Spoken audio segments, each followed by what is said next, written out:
E nas empresas? Por que as pessoas estão doentes nas empresas?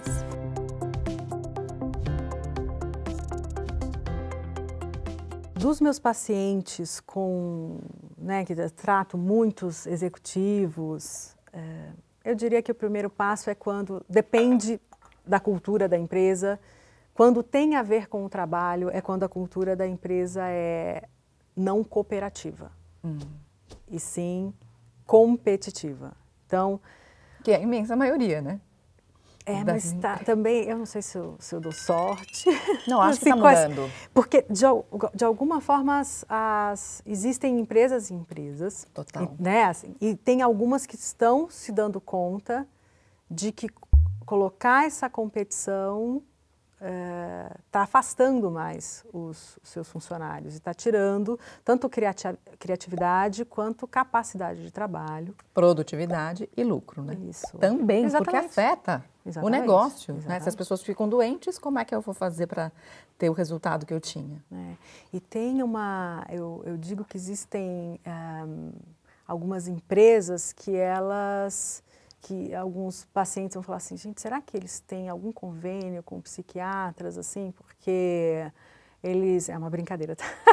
Porque eu falo, gente, essa empresa me dá tanto paciente, porque o jeito como ela trata dos funcionários, né, ou como não trata, né, como não cuida, tanto culturalmente de cooperação ou competitividade, quanto de não deixar espaço para a pessoa ou crescer ou se cuidar.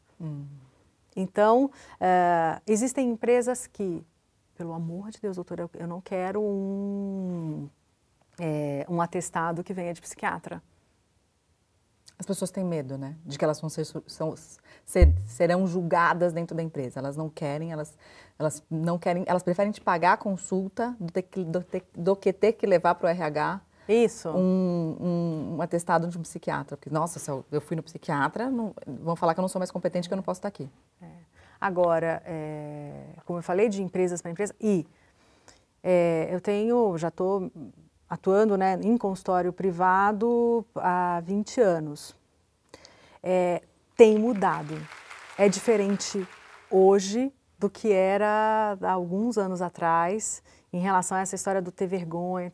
O que tem acontecido é um pouco do que a gente já falou antes, que é quando vem a história fulano está afastado por conta de algum aspecto psiquiátrico, vinha um monte de colegas atrás, eu percebi que você melhorou, aonde você está indo, o que você está fazendo, eu também estou passando por isso, as pessoas estão começando a falar mais entre elas, mas o que eu te diria é que faz a grande diferença em uma empresa com relação à outra, tornar o ambiente mais tóxico, enfim, é a cultura organizacional de mais para cooperação ou mais para competição.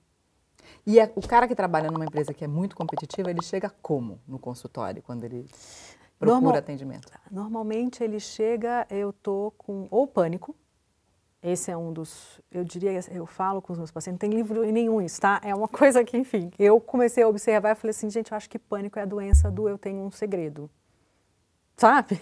Porque a gente sempre descobre um paciente, né, com pânico, assim, que tem alguma coisa que ele está escondendo, ou dele mesmo, ou das pessoas, e fica tanto se fazendo de forte, ou escondendo algum medo, alguma dor, às vezes ele nem sabe, em algum momento vai surgir o que é, tá? Então, assim, pode ser pânico, em que lá na empresa tem que estar tudo bem.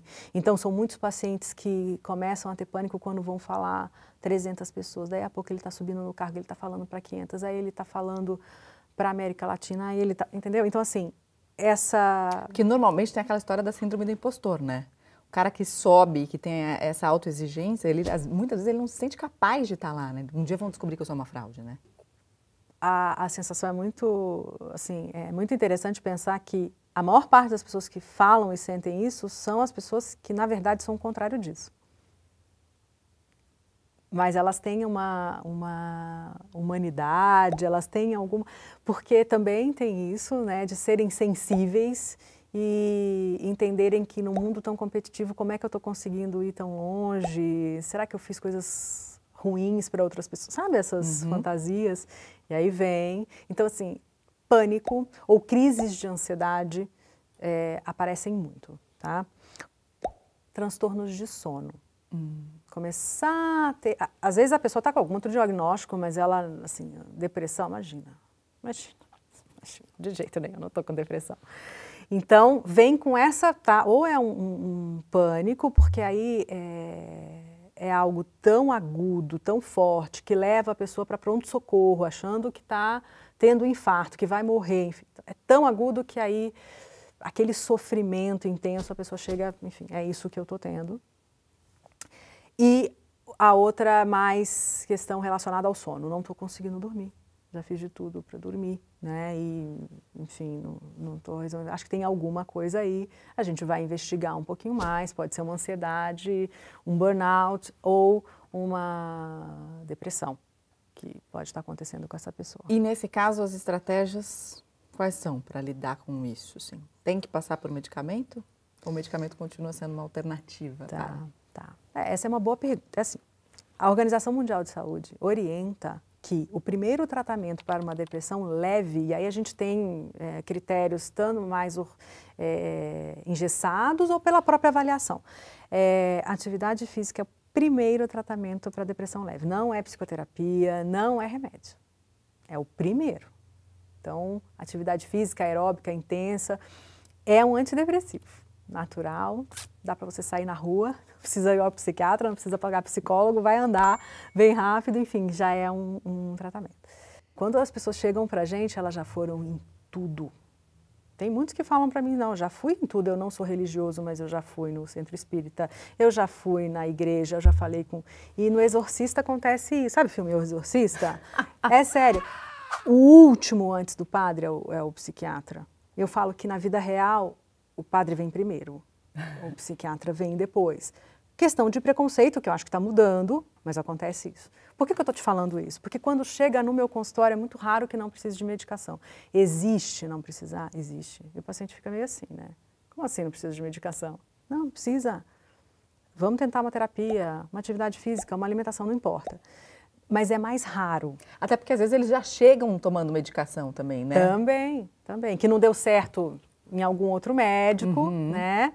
E aí ele fala, não teve jeito, eu tive que vir para cá. Então, existe sim a possibilidade de um quadro que não foi, a gente coloca assim, não foi ainda no meu consultório, não precisar de medicação. Mas normalmente quando chega no psiquiatra, pode ser que ela seja necessária em uma etapa, mas tudo, aí a gente vai olhar o que é a raiz de cada um. Eu falo com meus pacientes o seguinte, eu já atendi casos em que a pessoa seria, né, que algumas pessoas seriam consideradas assim, para sempre. Vai tomar remédio. E essas pessoas já tiveram alta mais de 3 ou 5 anos. Por qualquer livro ou artigo médico, essa pessoa estaria tomando o resto da vida. Ah, mas o que teve de diferente nessas pessoas? A raiz do problema delas não era biológico. A raiz do problema delas era algum relacionamento que fazia muito mal. Elas eram absolutamente sedentárias e se alimentavam pessimamente, e por aí vai. Então, são coisas que, tratando desses outros aspectos, a pessoa melhorou e não precisou mais do remédio. Doutora, tem certeza? Vamos vendo juntos? E, de repente, eu só sei notícia das pessoas, ou porque a gente é amigo em rede social, ou porque a pessoa me indicou alguém, mas eu não sei mais da pessoa. Eu fico triste, eu sinto falta. Mas, eu enfim, imagino. Mas né? A despedida de quando a gente dá alta para o paciente, para mim, pelo menos, é assim, é quase um momento de nascimento do paciente. Ele está indo. Ou você criou um filho para a vida, sabe? Aí ele vai, você fala, eu vou ficar com saudade. O paciente fala assim, vou ficar com muita saudade, eu vim tomar café com você. E eu só pensando assim, nunca mais aparece aqui. E tá certo, né? Não é para me esquecer mesmo, a ideia é essa. Mas é difícil, eu imagino isso na vida de um psiquiatra. Você sabe que a minha mãe era psicóloga e psicanalista, meu avô era psiquiatra, né?